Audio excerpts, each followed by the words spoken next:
ते एडा सोहना मजमा, एडा सोहने हाजरीन जिहड़े ने ना जी अज तक नहीं वेखे शेर का जौक रखने वाले। इरशाद संधू दे 3-4 शेर जी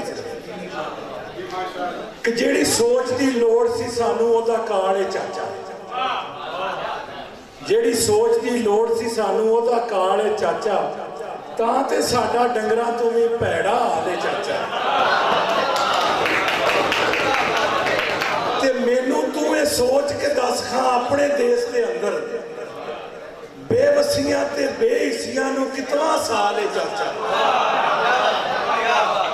ते मैनू चुप करा देंदे ने ओनू कुछ नहीं कहते, मैनू चुप करा देंदे ने ओनू कुछ नहीं कहते।